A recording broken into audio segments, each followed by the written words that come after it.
Et c'est parti pour Smart Bourse, votre double dose quotidienne de marché en direct sur Bismart. Chaque jour à la mi-journée, 12h30, 13h. Et en fin d'après-midi, désormais, la grande édition pendant 1 heure à partir de 17h. Au sommaire de cette édition de la mi-journée, des marchés actions qui s'épuisent un petit peu. Le CAC 40 est en baisse comme les autres indices européens à mi-séance. Après 3 séances de rallye qui ont permis d'effacer les troubles qu'on a pu observer sur les séances de fin de semaine dernière et la séance de lundi également, qui était une forme de sell-off, de mini-capitulation, et on a vu depuis le CAC 40 et les autres indices européens notamment repartir fortement à la hausse. La journée marque quand même une forme d'épuisement de ce point de vue-là, puisqu'on voit un CAC en repli de 0,9% à mi-séance, autour de 6640 points. Vous aurez les infos clés dans un instant avec Alix Nguyen. Tendance, mon ami, dans Smart Bourse chaque jour à 12h30. Parmi les événements de marché aujourd'hui, on notera l'introduction en bourse d'Antin Infrastructure, le spécialiste du private equity, de l'investissement non coté dans le monde de l'infrastructure notamment. Une des grosses introductions en bourse de l'année sur Euronext Paris. Le titre Antin s'envole de 25% pour son premier jour de cotation. Et puis on tirera un premier bilan du mois de septembre, un mois qui tient toutes ses promesses. Septembre est historiquement un mois négatif sur les marchés actions. Alors on attendra encore les derniers jours de septembre pour un bilan définitif en termes de performance, mais on sait d'ores et déjà que septembre a été un mois compliqué, un mois en dents de scie, un mois beaucoup plus volatile, avec une lecture des marchés beaucoup moins claire que ce qu'on a pu avoir jusqu'à présent. Le tableau de bord des marchés, comme chaque dernier vendredi du mois, ce sera avec Bertrand Lamiel de Ports-en-Par Gestion et Jean-François Bay de Cantalis dans quelques minutes.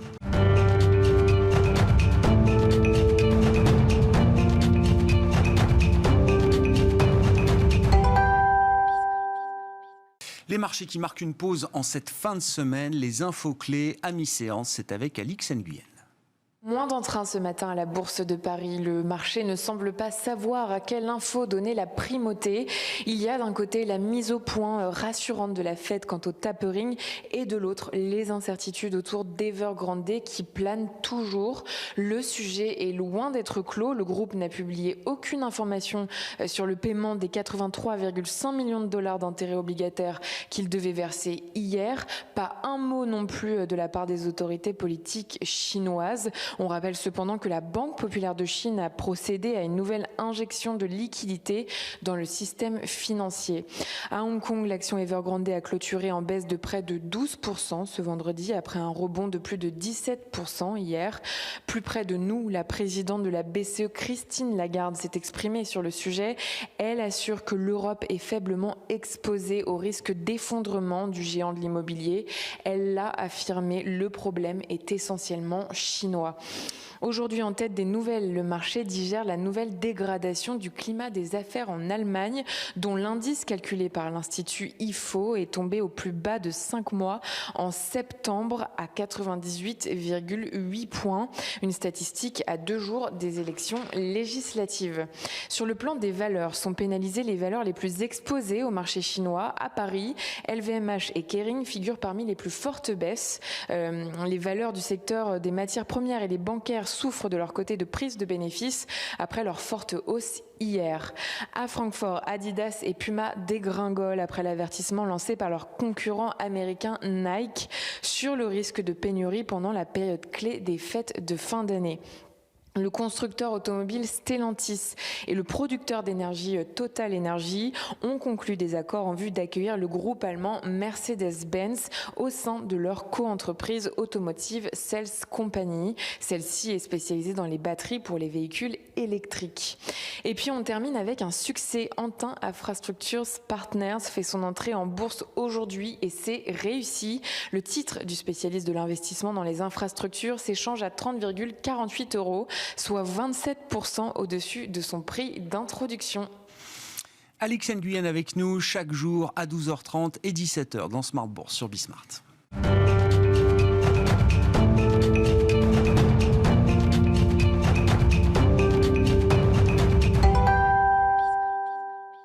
Le tableau de bord des marchés chaque dernier vendredi du mois avec 2 niveaux de lecture, toujours pour essayer d'être le plus complet possible sur le mois écoulé. La lecture des flux, la collecte et puis la dynamique des prix. Nos 2 invités, je vous les présente. Jean-François Bel, directeur général de Cantalis, est avec nous. Bonjour Jean-François. Merci d'être là. Et Bertrand Lamiel, directeur général de Ports en Part Gestion, avec nous également. Bonjour Bertrand. Bonjour messieurs. Commence avec vous Jean-François. Les flux, je disais, le mois de septembre tient toutes ses promesses. Historiquement, en termes de saisonnalité, c'est toujours un mois compliqué. On le voit à travers la collecte et notamment sur les marchés actions, sur les fonds actions précisément. On a un coup d'arrêt assez net sur le mois de septembre. Oui, une vraie rupture par rapport à la tendance précédente. Donc, je ne sais pas si c'est une rupture tactique ou si c'est une rupture stratégique, mais en tout cas, on voit un vrai changement. Souvenez-vous, fin 2020, très forte collecte après les annonces sur le vaccin. Donc, on passe du virus au vaccin et on a des collectes de l'ordre de 30-40 milliards par mois sur les actions en Europe. Donc, c'est vraiment très, très fort. Ça se calme à l'entrée de l'été et donc on passe un été calme. On en a parlé ensemble. Pas trop de collectes, des collectes un peu sur les fonds actions, les fonds diversifiés, un peu diffus. Là, on rentre sur le mois de septembre sur une décollecte sur les fonds actions. Donc, c'est vraiment un virage à 180 degrés par rapport à ce qu'on a connu sur 2021. L'autre élément intéressant de noter, c'est que ces décollectes sur les émergents, l'Asie, l'Europe, plutôt collecte sur les marchés américains et sur les fonds actions monde. Donc, quand même un arbitrage alors. Un arbitrage visiblement par rapport aussi à ce qu'on avait connu les mois derniers. Et c'est aussi une décollecte sur des fonds actifs. Donc ce sont les gérants actifs qui sont les plus touchés par cette décollecte. La collecte continuant en fait à privilégier en fait les ETF. Donc les fonds cotés en bourse, les ETF, sont toujours privilégiés. Mais c'est vrai que c'est un coup d'arrêt aussi pour les grands fonds actifs. Le dernier élément, mais là pour le coup c'est en ligne avec ce qui s'est passé ces derniers mois, c'est toujours en faveur des approches ESG. Donc les fonds ISR sont toujours favorisés par des investisseurs. Mais voilà, donc je pense que il y a une rupture sur septembre. Il y a des raisons aussi de s'inquiéter et d'être prudent. Pourquoi les investisseurs sont prudents en septembre? Moi, j'ai noté 4 points et ça sera intéressant d'avoir le point de vue de Bertrand. Mais c'est sûr que d'un point de vue macro, on voit des inquiétudes arriver sur la croissance. Et on s'était dit il y a quelques mois pour expliquer 2021, un delta de croissance et un delta de liquidité, c'est forcément porteur pour les actions, c'est forcément porteur pour les fonds actions. Des épargnants qui ont de l'épargne, des investisseurs qui ont du cash, qui ont des liquidités et qui anticipent une croissance forte à un rebond 2021. Alléluia, on a une visibilité forte sur les fonds actions. On n'a plus ces éléments-là, malheureusement, parce qu'on se projette déjà sur 2022.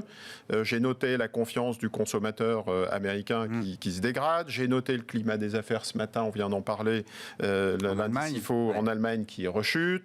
On peut parler aussi, j'allais dire, du cas Evergrande, même si c'est idiosyncratique, j'allais dire, il y a quand même des inquiétudes de la part de l'ensemble des marchés. On a encore eu les déclarations de Christine Lagarde ou Jérôme Powell sur justement ce risque systémique à partir de la Chine. Oui, mais derrière Evergrande, on sait que c'est le ralentissement du marché immobilier chinois, on sait que c'est un coup d'arrêt aussi sur la croissance chinoise, etc. C'est Evergrande, mais c'est plus large que ça. Derrière. Exactement. Donc même si la situation Evergrande se calme, on a une action comportementale sur l'ensemble des agents mondiaux qui sera effective, qui aura un impact. J'ai noté aussi des inquiétudes sur le plan de l'inflation et de la chaîne de production. Votre collègue parlait de Nike qui lance un message d'alerte en disant attention, les chaînes de production sont perturbées pendant plusieurs mois encore. Et donc ça donne un peu un effet de ciseau de stagflation, stagnation de la croissance, inflation toujours présente. Donc c'est sûr que pour des entreprises qui sont prises en tenaille, ça donne une pression sur les marges qui est pas très très positive. C'est intéressant, je rebondis sur Nike parce qu'il y a eu quand même coup sur coup. On va rentrer à nouveau dans la séquence de publication de résultats à partir de mi-octobre pour les grands groupes américains, mais il y a toujours des groupes qui publient en exercice décalé. On a eu quand même 2 communications importantes, celle de Nike hier, celle de FedEx avant-hier. Donc 2 groupes qui sont portés par une demande historique pour leurs produits, les colis de FedEx avec le e-commerce, les paires de Nike de basket évidemment. Mais qui malgré tout, et qui sont obligés de faire un warning parce que en termes de production, en termes d'approvisionnement, en termes de main d'œuvre disponible, ça ne suit pas. Aux États-Unis au mois d'août, c'est 5,3% d'inflation sur l'année en annuel. C'est 8,3% sur les prix à la production, c'est énorme. Donc il va falloir répercuter ce 8,3% dans les prix à la consommation, c'est pas gagné, avec une hausse des salaires qui est de 4%. Donc on voit cet effet ciseau, cet effet tenaille, ce squeeze pour beaucoup d'entreprises qui n'ont pas toutes du pricing power. Je rajoute enfin deux derniers éléments. Les banques centrales, puisque vous avez vu qu'il y a une distillation avec diplomatie de la BCE ou de la Fed sur le tapering. Même Christine Lagarde a parlé de tapering avant la Fed d'ailleurs, et la Fed aussi distille un petit peu ce message-là. Donc ça veut dire que le delta de liquidité, les actions, les politiques accommodantes des banques centrales, c'est un petit peu, ça sent la fin de la récré, j'allais dire, pour prendre une expression populaire. Et le quatrième élément, avec des performances qui sont très élevées sur les marchés. Ouais. Tous les investisseurs ont fait plus 20% cette année, 30% sur un an, sauf les investisseurs sur la Chine. Mais globalement, les actions internationales, les actions européennes ont bien performé, les small, les mid, les larges, etc. Donc, on se dit, tiens, on rentre dans une fin d'année, on approche de la fin d'année, c'est peut-être pas idiot de commencer à prendre ses profits. Donc, ça fait 4 zones d'inquiétude qui expliquent ces flux. Ce point sur le comportement des gérants, c'est intéressant. Vous dites, quand on a embarqué tellement de belles performances, on va dire, pour ceux qui ont été agiles ces derniers trimestres, il y aura forcément la tentation de loquer, de verrouiller cette performance avant le 31 décembre de cette année. On sait que les effets calendaires sont toujours quand même, en termes marketing notamment, quelque chose d'important pour les gérants. Oui, c'est forcément un habillage. Vous avez fait plus 20%, vous sur des fonds diversifiés plus 10%. Vous avez tous vos clients derrière qui attendent le coup près de la fin d'année. Et donc, il y a un habillage pour expliquer que même si vous avez loupé le run de fin d'année, un rallye de fin d'année, vous avez quand même fait plus 20 ou plus 10. Ça peut s'expliquer dans ce sens-là. En revanche, il serait assassin si jamais vous avez loupé avec les inquiétudes qu'on vient d'évoquer, notamment Evergrande, vous avez loupé une prise de profit et que vous êtes toujours pleinement exposé et que les marchés décrochent de 10-20%. Là, pour le coup, ils vous en voudront, j'ai limite à vie. Ils seront plus clients chez vous demain. Non, mais le dernier exemple qu'on a en tête, c'est quand même 2018, qui a été une fin d'année très marquante pour beaucoup de gérants, je crois, Jean-François. Donc là, c'était période de resserrement monétaire américain notamment. Enfin, on avait eu une baisse de quasiment 20% sur les 15 derniers jours de l'année. Oui, c'est ça. Certains avaient effacé presque toutes leurs performances de l'année en 2-3 semaines de marché en fin. Voilà un petit peu le contexte et se projeter surtout sur 2022 qui risque d'être aussi plus compliqué. Et alors, tactique ou stratégique ? Le coup d'arrêt là, de la collecte action, c'est l'avenir qui nous le dira forcément, Jean-François ou... moi, je pense qu'on va... Alors, déjà, on est sur des niveaux de taux qui sont très bas. Les banques centrales n'ont pas envie de couper la branche sur laquelle elles sont assises. Si vous avez acheté 9 000 milliards de dollars, ce n'est pas pour expliquer que vous allez faire dans l'autre sens et que vous allez perturber les marchés. Donc, elles seront toujours plus ou moins accommodantes. Maintenant, ça veut dire qu'on rentre dans une zone beaucoup plus sélective. Donc le rebond technique de début d'année ou de fin 2020, pour moi, il est un petit peu derrière. On va rentrer dans des marchés plus compliqués, plus stock picking, plus flexibles. Et d'ailleurs, quand vous regardez la collecte sur les fonds flexibles diversifiés, ça collecte beaucoup.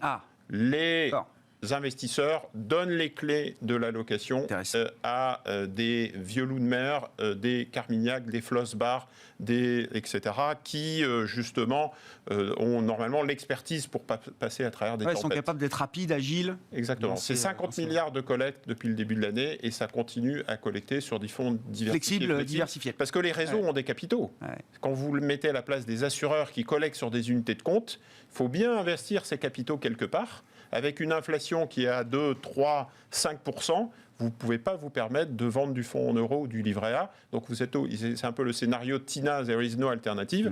Et donc finalement, le couple, je ne peux pas faire des taux, mais il faut quand même que j'investisse mes clients, se retrouve sur des fonds diversifiés aujourd'hui.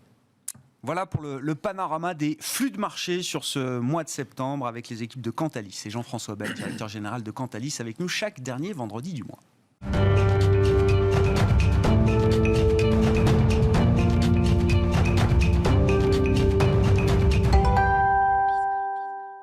Et regardons à présent la dynamique des prix sur les marchés actions avec Bertrand Lamiel, je le rappelle, directeur général de Ports en Part Gestion. Bertrand, la question est un peu brutale parce que le marché est proche de ses sommets historiques, mais on est encore dans un bull market, là, au moment où on se parle, après un mois de septembre, encore une fois. Oui. Oui, il faut être très clair là-dessus. On est encore sur un bull market, c'est-à-dire qu'à peu près tous les grands marchés sont positionnés au-dessus de moyenne mobile 200 haussière. Par contre, en été, on avait globalement, tout le monde était en accélération. Là, on est passé en pause, une phase de normalisation. Donc, le normalisation, c'est un joli nom pour dire qu'on a décroché quand même des points hauts. Donc, c'est une tendance baissière, dans une tendance long terme haussière. Donc, à ce stade, ce n'est que ça. D'accord. Maintenant, effectivement, on voit que cette phase de normalisation qui arrive régulièrement sur les marchés, il n'y a rien de grave à ça, c'est même comme ça que se construisent les marchés haussiers, avec régulièrement des baisses de 5 ou de 10 pour pouvoir repartir ensuite. Voilà, ça permet de consolider un peu le marché. Donc ça, c'est pas très grave. Maintenant, il faut quand même regarder, il ne faut pas non plus sombrer dans l'idyllisme et balayer d'un revers de la main ce qui est en train de se passer. On sait qu'on est dans une zone où les investisseurs vont être un peu plus nerveux parce que justement, il y a cette logique de tapering qui est en train de se mettre en place. On l'a déjà vécu. Ça n'a pas empêché les marchés de monter. Par contre, on sait que ça génère de la volatilité, ça génère de la nervosité. Et potentiellement, les acteurs qui étaient leaders avant la phase de resserrement monétaire cèdent leur place à d'autres qui seront, eux, plus sensibles à une remontée, ou moins insensibles, ou voire favorisés par une hausse des taux. Donc il y a ça. Et de l'autre côté, on voit bien, et Evergrande, en fait, c'était une piqûre de rappel. La Chine, dès le début de l'année, a dit... les effets de levier, on va réduire tout ça. Mais c'est passé à peu près inaperçu. Là, pour le coup, on se rend compte qu'effectivement, il y a des dettes qui sont colossales sur certains secteurs de l'immobilier et revient immédiatement cette logique de se dire, oh là là, est-ce qu'on ne va pas rentrer dans un risque systémique ? Donc, pour l'instant, ça a l'air contenu, mais par contre, la séquence qui s'est passée la semaine dernière, où une séance bien rouge vif avec une descente à -2, quasiment -3 en séance, ça, logiquement, ça ressemble à un début de séquence baissière. Et en fait, on a tout ravalé en 3 jours avec des gaps poussés dans tous les sens. Donc là, le marché a mis les lunettes roses, à mon sens, un peu vite. On va probablement avoir des répliques. Ce qui est important dans ces séances-là, c'est d'aller regarder comment se comportent les acteurs pour séparer le bon grain de l'ivraie. Et donc là, on commence à avoir des informations. On voit typiquement que sur les matières premières qui ont été un secteur véritablement leader du marché, là, il y a un véritable coup d'arrêt qui est marqué. C'est un secteur qui est en train de se retourner. Et donc, sur les grandes minières, mis à part Glencore, toutes les autres sont passées en tendance baissière. Ce qui est paradoxal parce que les prix des matières premières restent très hauts. Oui. Mais juste la dynamique, c'est qu'ils sont en train de baisser. Oui. En restant, somme toute, plus haut. Donc, en fait, et la Chine n'y est sans doute pas pour rien, j'imagine, dans le rationnel des investisseurs. C'est à peu près le premier consommateur de toutes les matières premières. Oui. Avec des parts de marché dans la consommation des matières premières qui sont sans équivalent vis-à-vis de leur PIB. C'est-à-dire que voilà, on est sur certaines matières premières. La Chine, c'est 30% de la consommation mondiale, voire plus. Ce qui n'est pas leur place dans le PIB mondial. Donc voilà, il y a ça va ralentir. Donc là, on peut continuer à trouver notre bonheur dans les matières premières. Il faut aller regarder plutôt du côté des mid-cap, où on va retrouver soit des distributeurs à la Jacquet Métal qui savent faire passer les augmentations de prix, soit des recycleurs à la de Richebourg ou à la Séché Environnement, donc, qui ont publié et qui ont des Befesa en Allemagne. Voilà, ça a publié, c'était plutôt bon. Et donc ça, il y a encore des choses à faire de ce point de vue-là. Donc un peu plus loin dans la chaîne, plutôt que les producteurs de matières premières en tant que tels. Exactement, donc là, c'est les changements. On voit que l'automobile, mais pas mal de secteurs, de sous-secteurs dans l'industrie se font rattraper par les pénuries, par la hausse des prix des matières premières, par les pénuries de semi-conducteurs. L'automobile avait passé... depuis janvier, on en parle, la pénurie des semi-conducteurs. De janvier à juin, l'automobile a fait un parcours exceptionnel. Et puis là, à un moment donné, prise de conscience, ah oui, il y a quand même beaucoup d'usines qui s'arrêtent. On voit qu'on commence à chiffrer le nombre de véhicules qui ne seront pas vendus du fait de la pénurie. Et là, ça commence à mordre sérieusement. Ça commence à attaquer la demande. C'est-à-dire qu'au début, on se disait, finalement, tant mieux, la demande est là. Les délais de livraison vont s'allonger. En plus, c'est un moment où peut-être que les constructeurs retrouvent un peu de pricing power face à une demande qui explose. Mais là, vous dites, les délais sont tellement longs qu'il y a une partie de la demande qui finalement est en train de disparaître. Ça ne sera pas servi dans l'année. Donc là, on voit qu'il y a des secteurs qui commencent à être un peu attaqués. Le luxe, remise en question, parce que si la Chine ralentit, le scénario qu'on a tous en tête, c'est ce qui s'est passé avec un première alerte, c'était l'été 2015 et l'été 2016. Et là, on voit que le luxe est plus tout à fait aussi inoxydable. Et on peut imaginer que si ça continue, alors le signal signal, il n'est pas encore là. Il faut faire attention parce qu'on a un véritable affaiblissement. Il va falloir regarder ça de près, mais potentiellement, on pourrait retrouver du luxe qui marche moins bien que les marchés. Alors, pas forcément qui baisse, mais en tous les cas, qui laisse sa place de leader à d'autres secteurs du marché, et donc se retrouver en sous-performance sur le luxe. Ça, on a suivi au cours des 10 dernières années ensemble avec vous, Bertrand, l'histoire incroyable du luxe, la surperformance boursière des géants du luxe, LVMH en étant l'emblème. Vous parieriez pas aujourd'hui que les 10 prochaines années seront encore 10 années de Golden Age pour le luxe, sur le plan boursier, j'entends. Ce qu'on pourrait connaître, c'est si effectivement il y a un ralentissement marqué, avéré de la Chine, notamment sur la consommation. Alors, il faut faire attention, parce que ralentissement de la consommation en Chine, ça ne veut pas forcément dire ralentissement du luxe dans les mêmes proportions, puisque c'est pas les mêmes. Enfin, on prend la Chine en entier, et or la proportion de ceux qui consomment, c'est plutôt les CSP plus ou plus. Pour autant, ça peut marquer un coup d'arrêt et on pourrait imaginer que, comme en 2016, avoir 12-18 mois de sous-performance du secteur. Là, il faudra faire attention parce qu'on a tellement gagné sur ces valeurs, on les aime tellement, que sans séparer ou réduire les pondérations, là, il y a un véritable... Déjà, pour un professionnel, il va falloir regarder très près, mais pour un particulier, il peut y avoir un attachement qui va peser en termes de performance relative. Bien sûr. Attention à ne pas tomber amoureux de ces valeurs. Mais bon, c'est compliqué après. Après donc, tout ce que Hermès et LVMH ont apporté en termes de performance, forcément, on est tombé un peu amoureux. Effectivement, je rejoins Jean-François. Va probablement être encore plus une affaire de stock picking. Dans les rotations, il faudra regarder. Hausse des taux, qui dit hausse des taux, ça peut être bénéfique aux banques, mais en même temps, et c'est là où le jeu va être serré, si on a le sujet Chine et Evergrande qui revient, c'est le risque systémique. Donc, il y a sur les banques, c'est un gros risk-reward. Potentiellement, il peut y avoir des périodes de run assez folles, suivies de consolidation aussi marquées. Je pense que c'est un game changer, on a compris, sur Evergrande, à la fois sur la Chine, sur la politique des banques centrales, sur les marchés actions. Donc on essaye d'identifier des méga-trends. Et donc Evergrande restera, alors on ne sait pas la solution idiosyncratique du dossier et de la renationalisation, la gestion de la dette. C'est 300 milliards de dollars, donc c'est quand même énorme. Mais ça restera, parfois dans les années 2000, on se souvenait de France Télécom et de l'endettement de France Télécom. Puis ça devient un signal, un symbole de cette folie des dot-com et de l'emballement, des rachats. Et à l'époque, c'était Orange, etc.